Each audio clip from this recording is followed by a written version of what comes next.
Hello friends, good morning. तो हम लोगों ने क्या किया था कि जो सरल आवर्ती गति था, सरल आवर्ती गति वाला चैप्टर को स्टार्ट किया था। और उस चैप्टर में हम लोगों ने जो विस्थापन समीकरण था उसको पढ़ा था। विस्थापन समीकरण पढ़ने के बाद जो भी डेफिनेशन थी, जैसे लाइक एम्पलीट्यूड, आवर्तकाल, ये सारी चीज़ें क्या होती है, ये सब हम लोगों ने फेज ना क्या होता है, तो ये सारी चीज़ें हम लोग डिस्कस कर चुके थे। तो आप जो था या डिस्प्लेसमेंट टाइम ग्राफ, हम लोगों ने उसको भी डिस्कस कर लिया था। ठीक है, तो आज इस क्लास में हम लोग उससे आगे बढ़ेंगे और पढ़ेंगे कि जो सरल आवर्ती गति करते समय कण का वेग होता है वो क्या होता है। ठीक है, तो नेक्स्ट हेडिंग हम लोग की रहेगी, कर लीजिएगा हेडिंग आप लोग, सरल आवर्त गति में, सरल आवर्त गति में कण का वेग, कण का वेग। ठीक है, तो यहां पर हम लोग वेग की बात करेंगे। Velocity of particle, velocity of particle in SSM. ठीक है, एसएसएम, तो एसएसएम में हम लोग कण के वेलोसिटी की बात करते हैं कि पार्टिकल की वेलोसिटी क्या होनी चाहिए। ठीक, चलिए तो देखते हैं हम लोग। तो उसके लिए जो भी चीज़ें अभी तक चल रही थी, एक निर्देशित वृत्त हम लोग कंसिडर करेंगे। तो हम लोग कंसिडर कर लेते हैं कि ये हमारे पास एक निर्देशित वृत्त है ना। ठीक है, आपको समझना है, नहीं अगर लग रहा है तो आप कंसिडर कर सकते हो, सपोज कर सकते हो, नो प्रॉब्लम। तो ये हमारे पास एक निर्देशित वृत्त है।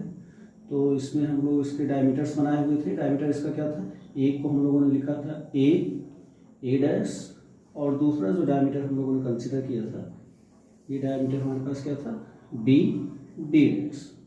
ठीक है, इस प्रकार से।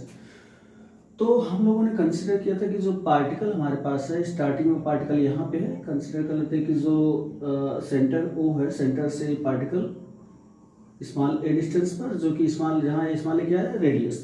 ठीक है, इस निर्देशित की ये एंगल हम लोगों ने theta is equal to omega t consider कर रखा था, ओमेगा टी। ठीक है, तो कण किसी समय यहाँ पर था। ध्यान से देखिएगा, बहुत अच्छे से समझने की कोशिश करना है हमें, किसी भी तरीके से चीजें जो है क्लियरली समझ पाए। तो अब चूंकि जो ऑब्जेक्ट हमारे पास है वो क्या कर रहा है, इस सर्कल पर, इस वृत्त पर, इसकी वृत्त परिधि पर गति कर रहा है। तो परिधि पर गति करते समय थोड़ी गति तो कर ही रहा है, साथ साथ रेखीय गति भी कर रहा है।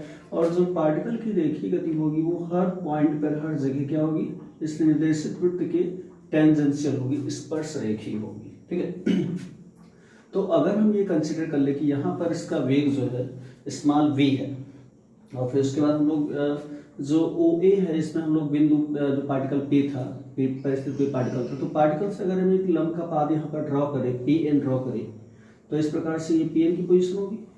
ठीक है, तो जो यहाँ पर जो वेग है इसके बारे में हमें समझना है किस तरीके से। देखिए, अब चूंकि जो टेंजेंट होता है वो हमेशा केंद्र से जो त्रिज्या खींची जाती है, त्रिज्या के परपेंडिकुलर होता है। इट मीन्स कि यहाँ से ये पूरा जो एंगल होगा वो 90 डिग्री होगा। ठीक है, अगर ये एंगल थीटा है तो इस एंगल को भी हम लोग थीटा कंसिडर करेंगे। और अगर ये एंगल थीटा होगा, ध्यान से देखिएगा, अगर ये एंगल थीटा हो गया तो बचा कितना, 90 माइनस थीटा। ठीक है, तो ये वाला एंगल आपका बचा कितना, 90 माइनस थीटा, इस तरीके से। तो अब अगर हम इस वेग के ना कंपोनेंट लेना चाहें तो कंपोनेंट के केस में हमें दो प्रकार के कंपोनेंट मिलेंगे। एक तो इधर की ओर जो लंब का पाथ जो ओ एन है, सॉरी पी एन के परपेंडिकुलर कंपोनेंट ये वाला। दूसरा जो पी एन के समांतर कंपोनेंट मिलेगा ये वाला, इस डायरेक्शन में। ठीक है, इसी चीज को यहाँ पर सबसे इंपॉर्टेंट है समझना, हम लोग देखेंगे किस तरीके से। ठीक, तो अब ये आपका ए था। ठीक है, ध्यान से देखिए, ये सारी चीजें, फिगर थोड़ा छोटा हमने ध्यान से बनाया है। तो जो एंगल थीटा यहाँ पर सबस्टैंड होगा, ध्यान से देखिएगा, कण यहाँ पर जो एंगल थीटा सबस्टैंड कर रहा है सेंटर पर, वही एंगल थीटा यहाँ पर भी सबस्टैंड करेगा। अब आप कहोगे ये कैसे हो सकता है, एंगल थीटा कैसे हो गया। ठीक है, तो एंगल थीटा को समझने के लिए बहुत जरूरी जो है उसको आप देखिएगा। मैं फिगर को थोड़ा सा बड़ा बनाने देख रहा हूँ, मतलब की कोशिश कर रहा हूँ, आप लोग देखिएगा किस तरीके से एंगल वहाँ पर थीटा सबस्टैंड होगा। ठीक है, तो छोटे फिगर में समझ में कम आ रहा था मेरे ख्याल से, इसमें आप देखिएगा ध्यान से। एंगल किस तरीके से, वो थीटा दिखाएंगे यहाँ पर। तो पार्टिकल यहाँ पर है आपका, ठीक है, और ये आपकी हो गई रेडियस सेंटर पे ए। अब यहाँ पे हम लोगों ने क्या किया है, वेग की डायरेक्शन को दिखाया है, कैसे है, टेंजेंशियल, इस तरीके से ये हो गया v, ठीक है। तो चूंकि v हमेशा रेडियस जो a है इस पे परपेंडिकुलर है, ठीक है। तो और इसके बाद पहले आप पार्टिकल इसे p कंसीडर कीजिए, फिर लंब का पाथ जो है उसे ड्रॉ कीजिए, तो ज़्यादा चीज़ें क्लियर होगी। ये हो गया, ध्यान समझिएगा, ठीक है। तो ये एंगल थीटा है, तो ये एंगल भी थीटा होगा, जेड में वाले कोण आपस में बराबर होते हैं। जबकि ये वाला जो एंगल है, अगर आप वी पी और ओ की बात करें, वी पी ओ, तो V P O angle V P O कितना है आपका, समकोण त्रिभुज है, ठीक है ना, 90 डिग्री। ध्यान से देखिएगा, यानी कि यहाँ पे एंगल जो है वी पी ओ आपका, वी पी ओ 90 डिग्री, यानी ये पूरा एंगल आपका 90 डिग्री है। और ये थीटा हो गया, तो ये बचा कितना, 90 माइनस थीटा, सही है ना, ठीक है। अब जब हम यहाँ पर परपेंडिकुलर ड्रॉ कर रहे हैं, पी एल के परपेंडिकुलर, ये हो गया परपेंडिकुलर, तो इससे तो ऑलरेडी परपेंडिकुलर बता दिया गया, मतलब कि ये पूरा एंगल यहाँ से ये जो भी सब्सटेंड करेगा यहाँ से यहाँ, ये 90 डिग्री होना चाहिए, लेकिन ये वाला तो 90 माइनस थीटा है, तो इसको कितना होना चाहिए, थीटा होना चाहिए, क्योंकि 90 minus theta plus theta, theta theta cancel out, कितना हो गया 90 डिग्री, ठीक है। तो इसीलिए बहुत ज़रूरी है कि जो एंगल यहाँ पर थीटा होगा वही थीटा वहाँ पर भी होगा। तो इसे कैसे समझा जाए, ठीक है, ध्यान दीजिएगा। अगर नहीं समझ में आएगा तो आप कमेंट कीजिएगा, मैं फिर से बताने की कोशिश करूँगा अगले लेक्चर में, ठीक। अब देखिए, तो जब हम लोगों ने वेग के दो कंपोनेंट लिए, तो एक कंपोनेंट हमें इधर की ओर मिल गया और दूसरा कंपोनेंट इधर की ओर मिल गया। देखिएगा कैसे वर्ड यूज किए जा रहे हैं, लंबवत या समांतर, तो उसको बहुत ध्यान से आपको सुनना है।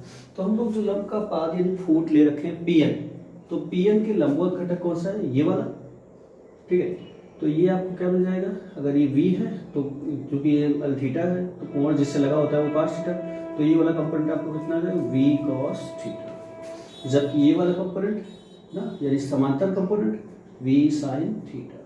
ध्यान दीजिए ना, अगला देखिएगा क्या होगा।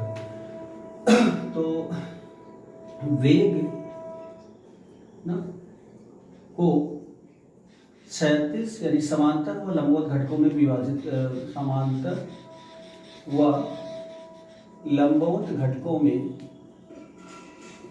घटकों कंपोनेंट्स में, ठीक है, विभाजित करने पर या वियोजित करने पर, वियोजित करने पर, ठीक है, डिवाइड कर दीजिए, तो आपको क्या मिलेगा, तो लंब पाद,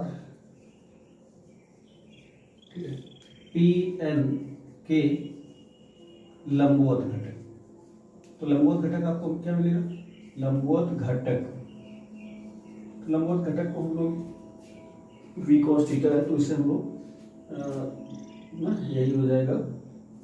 तो यहाँ तक लंब पाद ये रखिए ना, इधर लिखेंगे नीचे से लंबवत घटक, तो लंबवत घटक क्या मिल जाएगा आपके पास, v cos थीटा, और समांतर घटक क्या मिल जाएगा, समांतर घटक is equal to v sin theta.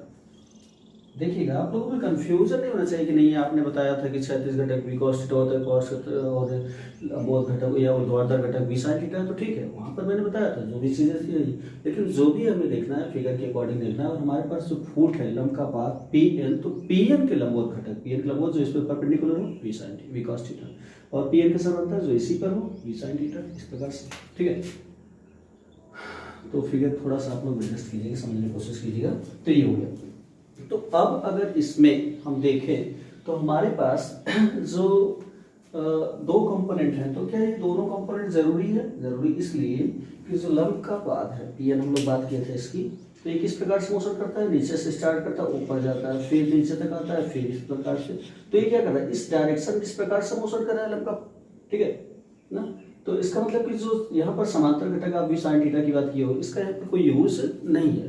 तो इसीलिए हम लोग जब कण के वेग को कंसीडर करने जा रहे हैं तो हम केवल इसके जो लंबवत घटक है उसी से मतलब रखेंगे, समांतर घटक से मतलब नहीं रखेंगे। ठीक है, क्या हो जाएगा? तो चूंकि ना वेग का लंबवत घटक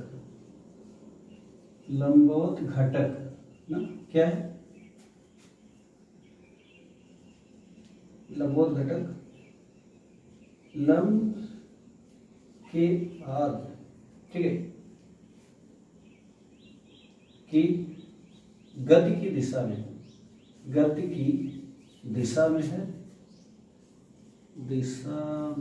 है, ठीक है। अतः क्या हो जाएगा? यही ना क्या करेगा? कण के वेग को परिभाषित करेगा या वेग को बताएगा, ठीक है ना? अतः क्या हो जाएगा हमारे पास? कण का वेग, तो वेग कितना आ गया? तो u या v जो भी लेना है आपको, तो u इज इक्वल टू क्या है? v cos थीटा, ठीक है। अब ध्यान दीजिएगा ना, अब since v is equal to r into omega, रेखीय वेग और कोणीय वेग में संबंध, बट यहाँ पर हम लोग रेडियस को r ना कंसिडर करके स्मॉल a कंसिडर किए हैं, ठीक है। Which is equal to a into omega हो जाएगा, लिख दीजिएगा। Since r is equal to a ना, निर्देशित वृत्त की त्रिज्या, तो v is equal to a omega जब यहाँ पे पुट करेंगे तो हमारे पास u की वैल्यू कितनी आएगी? u is equal to a omega और cos थीटा, ठीक है। नोट करिए यहाँ तक।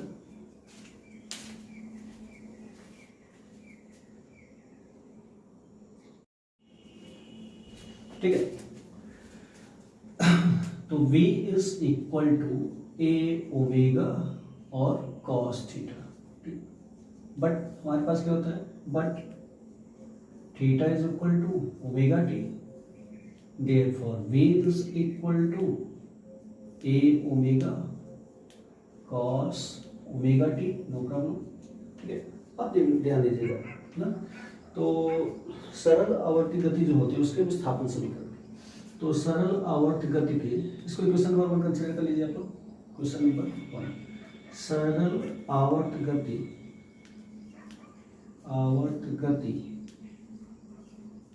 के विस्थापन समीकरण से, यह कॉस ओमेगा टी को पहले हम लोग क्या करते हैं? साइन में चेंज कर लेते हैं, उसके बाद विस्थापन समीकरण का यूज करते हैं। क्या हो जाएगा? कॉस ओमेगा टी को साइन में कैसे लिखोगे? तो फ्रॉम आइडेंटिटी फर्स्ट,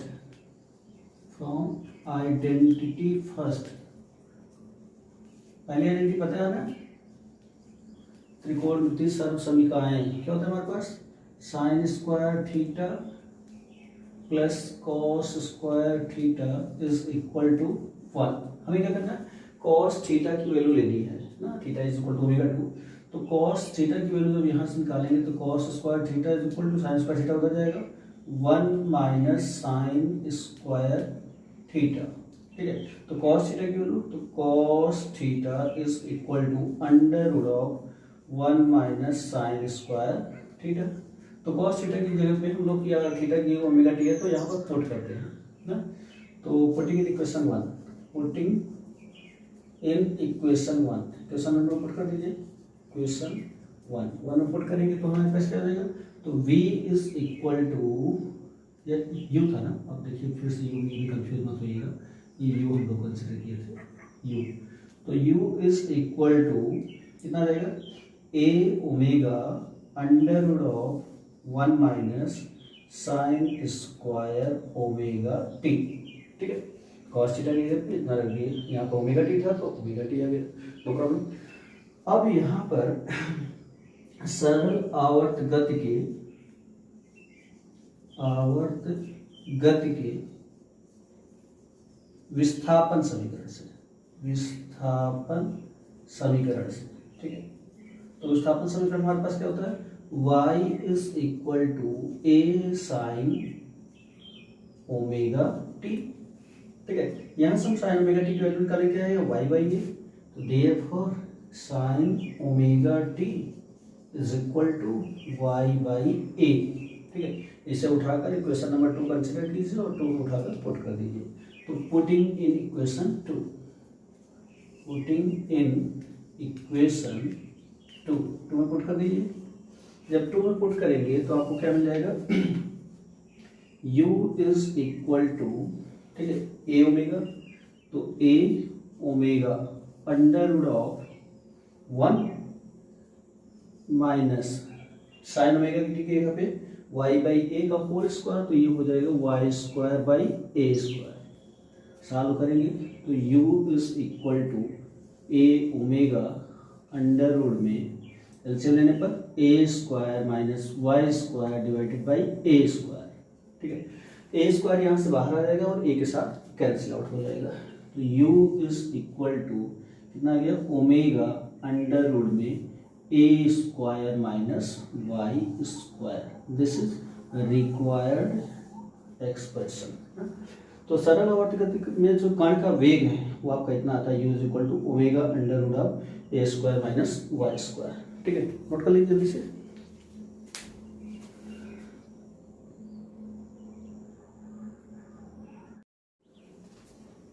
तो अब हम लोग अगर अधिकतम वेग की बात करें तो since v is equal to omega under root में ए स्क्वायर माइनस वाई स्क्वायर, तो वेग अधिकतम कब होगा, ठीक है। वेग अधिकतम तब होगा जब इसके अंदर की जो वैल्यू है वो मैक्सिमम मिले, और अंदर की वैल्यू मैक्सिमम कब मिलेगी, जब y की वैल्यू हमें कितनी मिलेगी, 0 मिलेगी, ठीक है।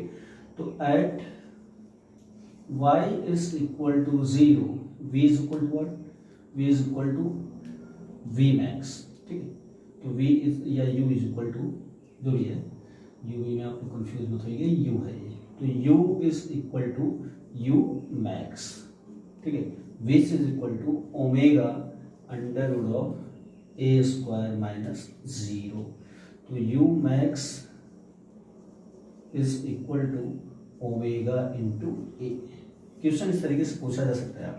अब ऐसा क्यों कि विस्थापन के शून्य होने पर जो कण का वेग है वो मैक्सिमम क्यों होगा, तो उसके लिए आप समझिए कि विस्थापन के शून्य होने पर कण का वेग मैक्सिमम ही होगा, कि आपको क्या बताया गया था, सिंपल पेंडुलम यानी सरल लोलक।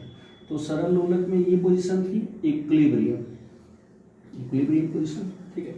तो जब जो हमारा बॉब है गोलक का लोलक, लोलक का गोलक, इसे एक ओर डिस्प्लेस करके छोड़ दिया जाता था, तो साम्यावस्था में आने पर यहाँ पर क्या होता था, y इज इक्वल टू 0, ये तरफ ले गए तो यहाँ y यहाँ पर मैक्सिमम है, लेकिन यहाँ पर y is equal to 0, but यहाँ पर वेग जो होता था कितना होता था, मैक्सिमम होता था, और इसीलिए जो गोलक था वो यहाँ पर नहीं रुकता था और आगे चला जाता था, ठीक है, समझ में। तो ये रीजन है, यहाँ पर नोट करो।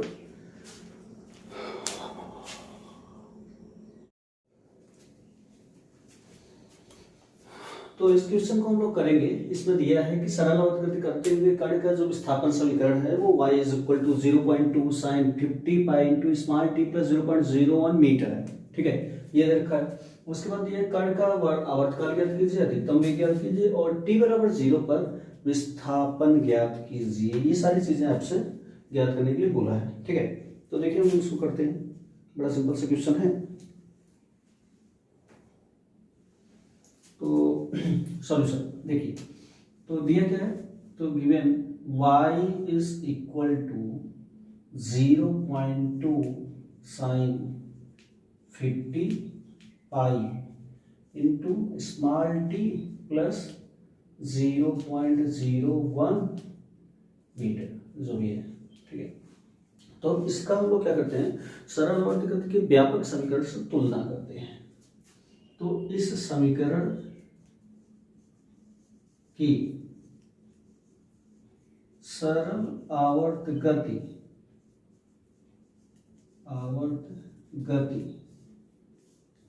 के व्यापक समीकरण से तुलना करने पर, व्यापक समीकरण से तुलना करने पर, तुलना कर दीजिए। तो व्यापक समीकरण हमारे पास क्या होता है, y is equal to a sign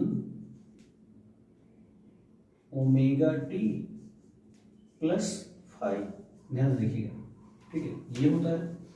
तो इसमें साइन ओमेगा टी है और यहाँ पे ओमेगा कितना है, बाहर है, तो ओमेगा का अंदर मल्टीप्लाई करेंगे तो 50 पाई इंटू टी हो जाएगा। तो क्या हो जाएगा ऊपर वाला इक्वेशन, तो y is equal to 0.2 sine, ध्यान से देखिएगा, 50 पाई अंदर जाएगा तो 50 pi into small t plus 50 pi का 0.01 से मल्टीप्लाई करेंगे, ठीक है, कितना जाएगा 0.5 पाई ना आ जाएगा, ठीक है।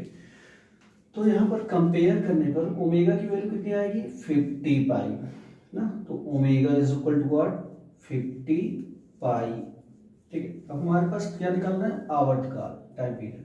तो since t is equal to 2 pi by omega, values put कर दीजिए, तो 2 पाई इंटू ओमेगा की वैल्यू 50 पाई, तो 50 पाई, पाई से पाई कैंसिल आउट, 2 2 ये 25 हो जाएगा, तो ये कितना आ गया ओमेगा की value 1/25, this is equal to कितना हो जाएगा 0.04 सेकंड।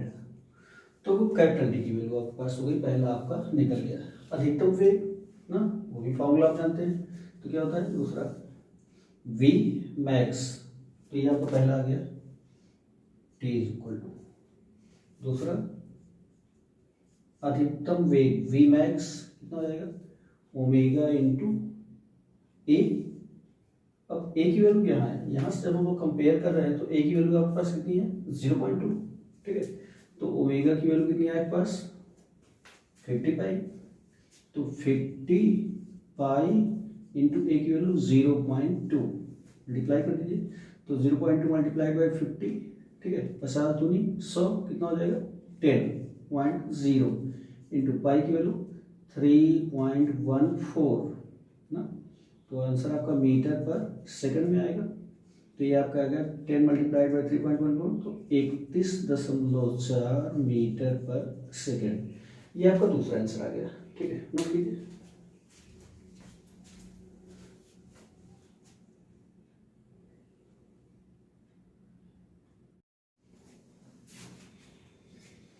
तो लास्ट क्वेश्चन इसमें कहा है कि t बराबर 0 पर आप विस्थापन ज्ञात कीजिए, ठीक है, तो at small t is equal to 0, ठीक है, देखिए ध्यान से, तो y इज इक्वल टू हमारे पास क्या है 0.2 साइन 50 का अंदर मल्टीप्लाई कर दीजिए, या पहली एक बार लिख दीजिए 50 pi into small t plus 0.01, ठीक है ना, मीटर में विस्थापन है, तो 50 का मल्टीप्लाई कर दें तो y is equal to 0.2 sine ना, तो 50 पाई इंटू टी प्लस 50 का 0.01 में मल्टीप्लाई करेंगे तो कितना हो जाएगा, ठीक है, तो 0.5 ना पाई, ये हो गया मीटर में।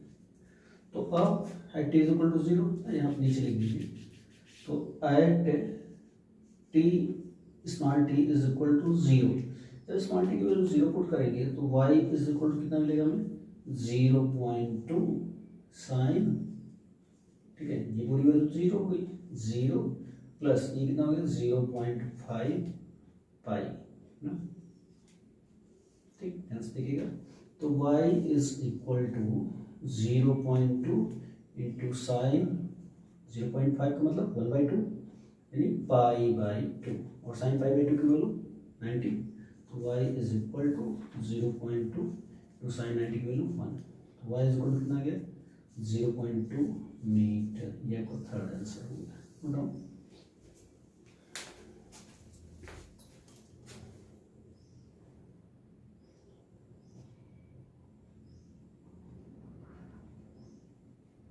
तो अब लोग त्वरण की बात करेंगे, हमारे पास वेग हो गया, उससे रिलेटेड एक प्रॉब्लम लोगों ने देखा, तो नेक्स्ट सरल आवर्त गति में, सरल आवर्त गति में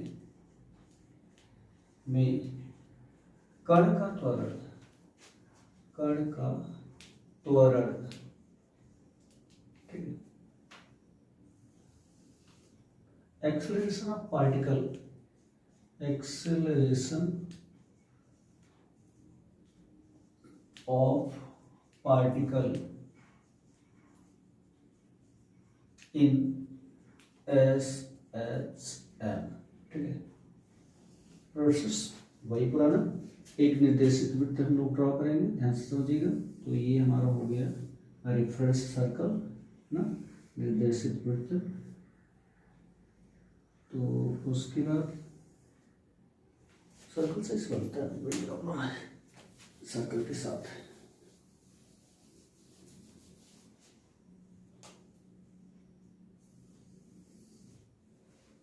वेरी गुड।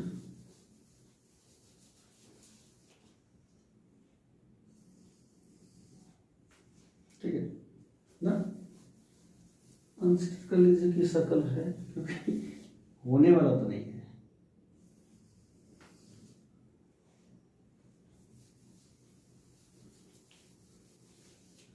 यार सर्कल बन जा रहा है, चलिए मान लीजिए सर्कल है, बनेगा नहीं, ठीक है। तो कायदे से बोर्ड होता तो हम बना देते, बोर्ड तो है नहीं, जो भी। तो ठीक है, ये हमारा हो गया ए डैश, क्या हो गया, डायामीटर। दूसरा डायामीटर यहाँ पे बी डैश और बी। पार्टिकल की पोजीशन, रेडियस बता दीजिए। तो रेडियस हो गया स्मॉल ए, पार्टिकल की पोजीशन पी, लंब का पाथ यहाँ पर पी एम, ठीक है। तो ये angle theta is equal to what, omega T. तो ये एंगल भी कितना होगा, थीटा, नो प्रॉब्लम, ठीक है। अब हम लोग जानते हैं कि सरल आवर्त गति में जो त्वरण होता है वो कहाँ पे डायरेक्ट होता है, वो सदैव इक्विलिब्रियम यानी सेंटर की ओर डायरेक्टेड होता है, क्यों गया। तो एक्सेलरेशन किधर की ओर डायरेक्टेड होगा, इधर की ओर। एक्सेलरेशन को यहाँ पर हम अल्फा से डिनोट कर रहे हैं, क्योंकि ऑलरेडी हम ए कंसिडर कर चुके हैं, ठीक है। तो एक्सेलरेशन अल्फा, तो कौन अल्फा इधर की ओर डायरेक्टेड है, तो इस मीन्स इस अल्फा का भी हमें दो कंपोनेंट मिलना चाहिए। एक तो इधर की ओर जो लंब के पाद के क्षैतिज घटक है, समांतर घटक, और दूसरा इधर की ओर जो लंब के पाद के ऊर्ध्वाधर घटक होगा, ठीक है। तो इस तरीके से इस कोण जो त्वरण अल्फा है, तो अल्फा के दो कंपोनेंट हमें इधर की ओर मिल जाएंगे, एक इधर की ओर और दूसरा इधर की ओर समांतर जो लंब का पाद है, ठीक है। तो अब सिंस हम लोग जानते हैं कि हमारे पास क्या होता है, since alpha is equal to what, V square upon ए। ये वी स्क्वायर अपान आर होता है, जहाँ आर रेडियस होता है, यहाँ पर हम लोगों ने आर को क्या कंसिडर किया है, ए कंसिडर किया, रेडियस हम लोगों ने कितना लिया है, स्मॉल ए, ठीक है। तो वी स्क्वायर अपान ए, ये। तो ये वाला जो कंपोनेंट है जो कि लंब के पास पी एन के परपेंडिकुलर कंपोनेंट है, क्या हो जाएगा ये आपका, ध्यान से देखिए। तो जिससे एंगल लगा होता है वो cos थीटा, तो ये आपका हो जाएगा v square upon a cos theta, ठीक है। और ये परपेंडिकुलर, ये कौन सा है, लंब के पाद के समानांतर घटक, और परपेंडिकुलर घटक आपको कितना मिल जाएगा, तो v square upon a sine theta, no problem, ठीक है। तो अब चूंकि जो लंब का पाद है वो क्या करता है, वो इस प्रकार से अप डाउन नीचे की ओर मोशन करता है, तो इसीलिए जो वी स्क्वायर साइन थीटा है यही त्वरण को बताएगा, बाकी v square upon a cos theta जो है वो कोई मायने नहीं रखेगा, ठीक है ना। तो यहाँ पर तो चूंकि ना त्वरण का लंब पाद के लंबवत घटक, ठीक है, क्या है, लंब पाद की गति की दिशा में है, ठीक है, ध्यान से देखिएगा, में है। अतः यह कण की त्वरण को परिभाषित करेगा, परिभाषित करेगा, यही कण का त्वरण होगा, करेगा। ठीक है, ध्यान से देखिएगा। तो क्या देगा त्वरण, therefore alpha is equal to v square upon a sine theta. और क्या होगा माइनस, माइनस क्यों? क्योंकि लंब का पाद नीचे से स्टार्ट करता है मोशन करना, इधर से उधर की ओर फिर नीचे की ओर, जबकि त्वरण क्या है अपोजिट डायरेक्शन एक्सेलरेट है। तो माइनस चिन्ह यहाँ ये बता रहा है कि जो त्वरण है ना लंब के पाद की गति की विपरीत दिशा में है। ठीक है, तो इससे हम क्या लिख सकते हैं, तो alpha is equal to minus of v square upon a into sine theta. हम लोग क्या करते हैं ऊपर नीचे ए का मल्टीप्लाई कर देते हैं, ए डिवाइडेड बाई ए। उससे क्या होगा, उससे कुछ नहीं होगा। तो अल्फा इज इक्वल टू इधर आपको मिल जाएगा ए का नीचे मल्टीप्लाई किए तो माइनस में v square upon a square, और क्या हो गया ए यहाँ आ गया तो ए साइन थीटा। इसका क्या फायदा होगा?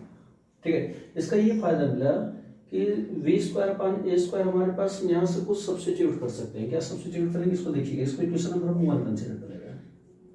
ठीक है, तो since v is equal to A omega, therefore omega is equal to what, v upon ए, ये ना ओमेगा की वैल्यू v अपान ए, तो ओमेगा स्क्वायर की वैल्यू क्या मिल जाएगी हमें, तो v square upon a square. तो it means v square upon a square ये कह सकते हैं ओमेगा। ठीक है, तो देयरफॉर अल्फा इज इक्वल ना, तो इसको लिख दीजिएगा। तो इसको करने के बाद ठीक है, therefore alpha is equal to, थोड़ा नीचे से लिखिएगा। ठीक है, तो अल्फा में कितना मिल जाएगा, तो alpha is equal to minus of omega into A sine theta. A sine theta क्या होता है हमारे पास, Y is equal to A sine theta, तो omega into Y, omega square into Y, omega square into Y. ठीक है, तो ये मिल गया हमारे पास कण का त्वरण। ठीक है, तो अगर ओमेगा स्क्वायर को हम कांस्टेंट कंसीडर करें, नोट करिए जल्दी से, इतना आगे हम लोग बात करते हैं।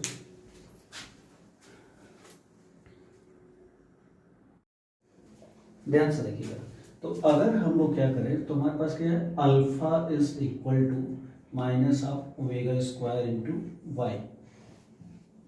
तो ओमेगा स्क्वायर क्या है यहाँ पे, ओमेगा स्क्वायर इज कांस्टेंट, नियतांक है। क्यों, कांस्टेंट मींस फिक्स वैल्यू।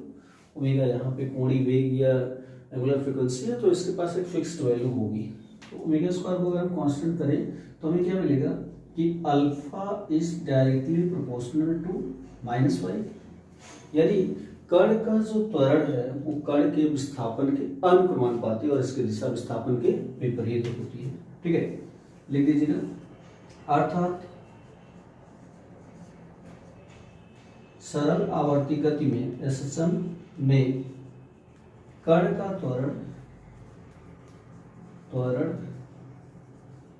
ठीक है विस्थापन के अनुक्रमानुपाती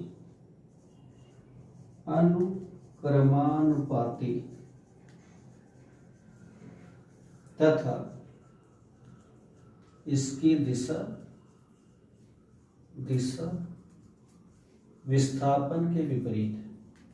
विस्थापन के विपरीत होती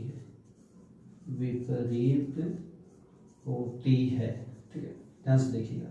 तो अगर आपको प्रूव करना है कि कोई ऑब्जेक्ट जो है वो सिंपल हार्मोनिक मोशन कर रहा है, तो आपको ये दिखाना पड़ेगा उसकी का जो त्वरण है वो विस्थापन के अनुक्रमानुपाती और त्वरण की दिशा जो विस्थापन के विपरीत है। इसके अलावा भी कुछ चीज़ें होती हैं, उसको भी हम लोग डिस्कस कर लेते हैं। तो अब हम लोग क्या करते हैं, ध्यान समझिएगा। तो सिंस चूंकि हमारे पास जो आवर्तकाल होता है t is equal to 2 pi by omega, ये होता है। ठीक है, बट ओमेगा भी हम लोगों ने कितना निकाला था, बट अभी हम लोग को मिला था omega square is equal to what, होता क्या हमारे पास, होता है हमारे पास v is equal to v is equal to A omega. Sorry omega में हम लोग को रिलेशन मिला था ना, देखिएगा हमारे पास जो रिलेशन मिला था alpha is equal to minus omega square a omega square y, sorry omega square y, यहाँ वाई क्या है विस्थापन। तो अगर हम यहाँ से ओमेगा स्क्वायर की वैल्यू देखें तो omega square is equal to minus alpha upon y, केवल परिमाण की बात करें तो omega square is equal to alpha upon y लिख दीजिएगा, टेकिंग मैग्नीट्यूड ओनली, केवल परिमाण ले रहे हैं, साइन छोड़ दे रहे हैं, मैग्नीट्यूड ओनली, ठीक है परिमाण ले लिए। तो ओमेगा स्क्वायर की वैल्यू कितनी आएगी अल्फा अपान वाई, तो ओमेगा की वैल्यू कितनी मिल जाएगी अंडर रूट में अल्फा अपान वाई। इसका क्या मतलब omega is equal to under root में अल्फा क्या है त्वरण, त्वरण बटे विस्थापन, विस्थापन, ठीक है ना? अब जब ये चीज ओमेगा की जगह हम यहाँ पे पुट करेंगे तो टी में क्या मिलेगा, तो therefore time period t is equal to 2 pi और डिवाइडेड बाई अंडर रूट में त्वरण बटे विस्थापन, ठीक है नोट कर लीजिए।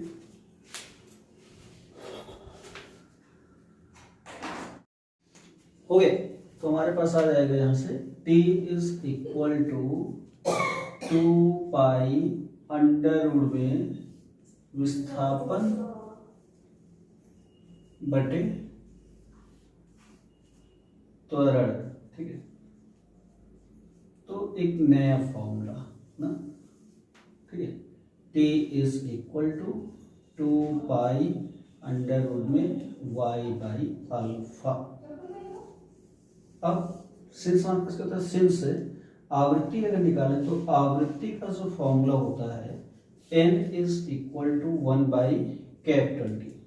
तो यहाँ पर टी की वैल्यू पुट कर दीजिए, तो देयरफॉर n बिकम्स 1 अपान, ठीक है 2 पाई अंडर रूट में क्या है y बाई अल्फा। तो अल्फा ऊपर चला जाएगा और इस तरीके से आपको मिल जाएगा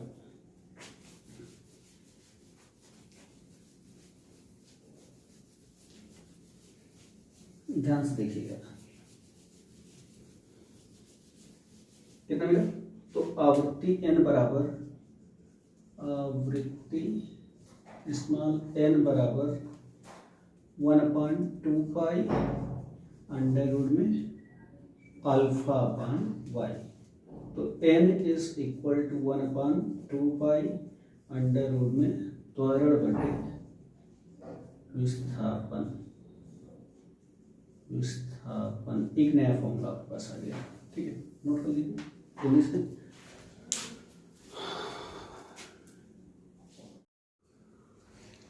तो ये क्वेश्चन हमारे पास दे रखा है, इसमें कहा है कि सरल आवर्त गति करते हुए कण का आवर्तकाल capital T is equal to 1.57 second है, ठीक है, और माध्य स्थिति से 2 सेंटीमीटर विस्थापन पर, ये आपको क्या है डिस्प्लेसमेंट 2 सेंटीमीटर, ठीक है, कण का त्वरण ज्ञात कीजिए।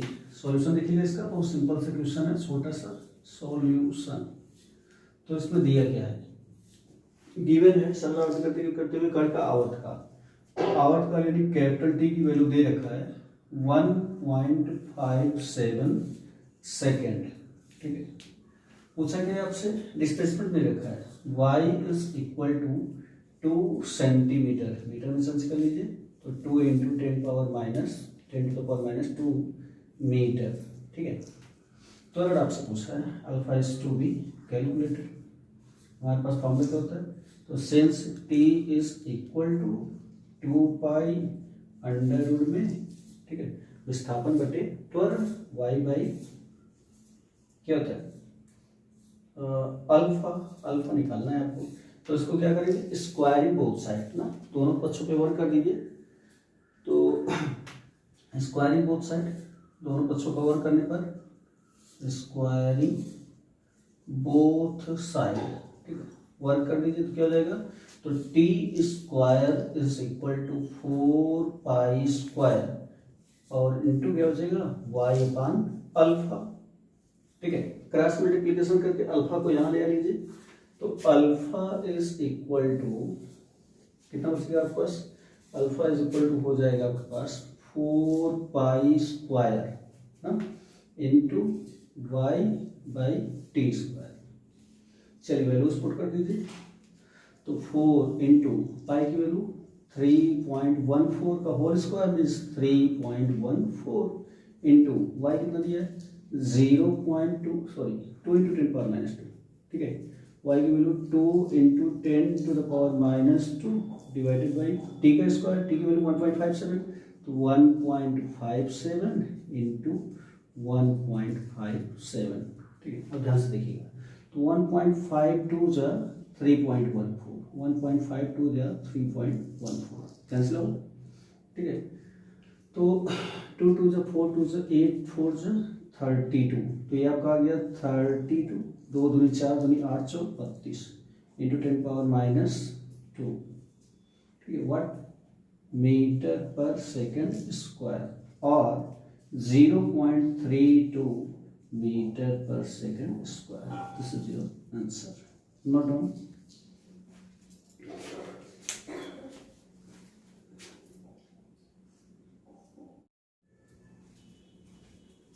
यहाँ पर हम लोग वेग और त्वरण कैलकुलेट करने की एक वैकल्पिक विधि की बात करेंगे। कैलकुलेशन यानी कैलकुलस का यूज़ करते हुए किस तरीके से इसको यूज इजीली किया जा सकता है।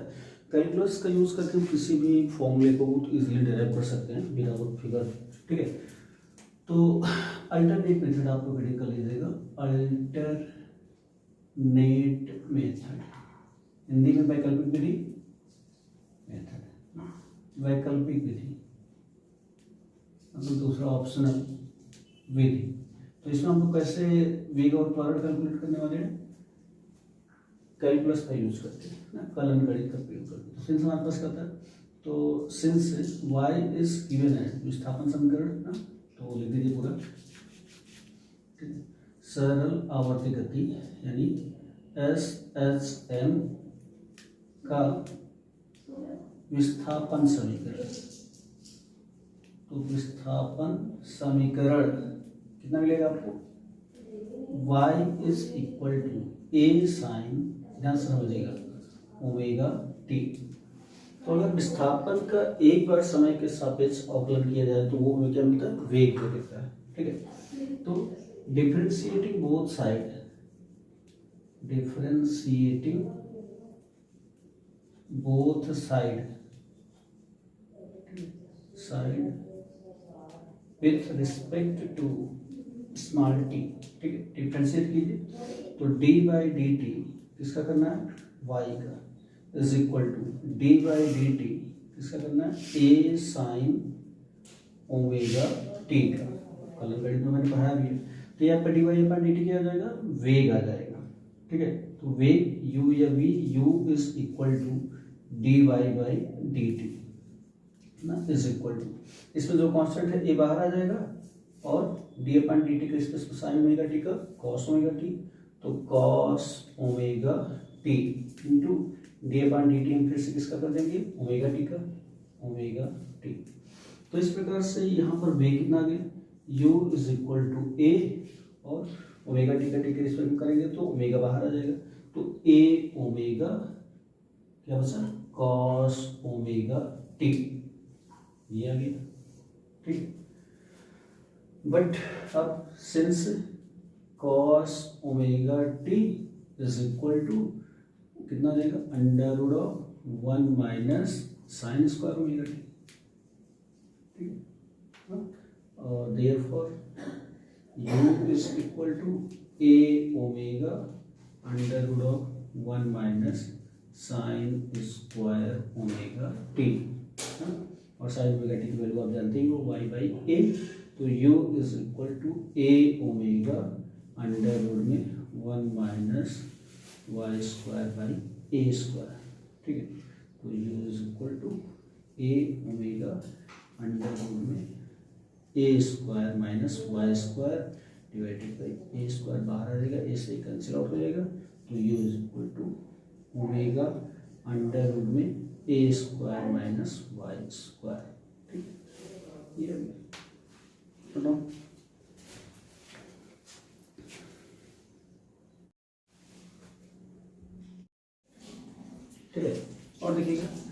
यहाँ पर if y is equal to 0, y की वैल्यू 0 कंसिडर करें तो v हमें कितना मिल जाएगा, v मैक्स में u है, ठीक है। तो u आपके पास जो है u is equal to u max कितना हो जाएगा, ओमेगा इंटू ए, उत्तर दे रहा है।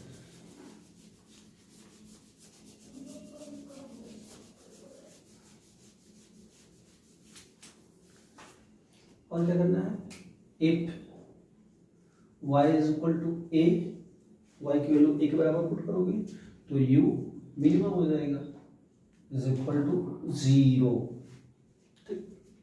तो एक्सेलरेशन निकाल ली। दूसरा काम हम लोग क्या करेंगे, त्वरण निकालेंगे। तो सॉरी, वेग निकालने के बाद एक्सेलरेशन यानी त्वरण, त्वरण कैसे निकालेंगे, तो अगर विस्थापन समीकरण का 2 बार अवकलन किया जाए या वेग का जो समीकरण मिला उसका 1 बार अवकलन कर दे तो हमें त्वरण मिल जाएगा, ठीक है। ध्यान से देखिए,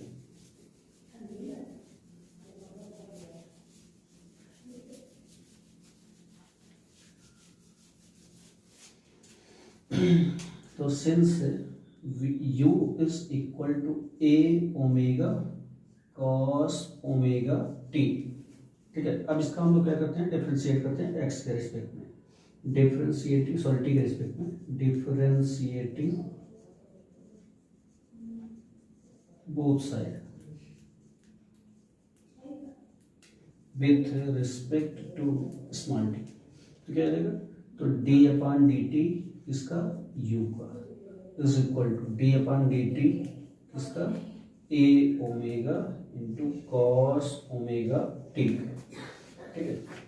कितना आ गया, तो ये आपका आ गया acceleration is equal to D U upon D T, ठीक है। और ये अब कितना गया, तो ए ओमेगा तो कांस्टेंट है, बाहर आ जाएगा, ए ओमेगा कांस्टेंट है बाहर, कॉस ओमेगा टी का minus sine square omega T, तो minus sine square omega T, sorry cos omega T का minus sine omega T, minus sine omega T, sine omega T, और क्या होता है डी अपॉन डी टी किसका, omega T का, तो D upon D T omega T का कितना जाएगा, ओमेगा। तो alpha is equal to minus A, इसका भी ओमेगा, तो omega square sine omega T, ध्यान से देखिएगा। तो alpha is equal to omega square को बाहर ले लेते हैं, minus omega square into A sine omega T, ये साइन ओमेगा टी की वैल्यू कितनी होती है, वाई, विस्थापन समीकरण, तो alpha is equal to minus omega square Y, ठीक है। बताओ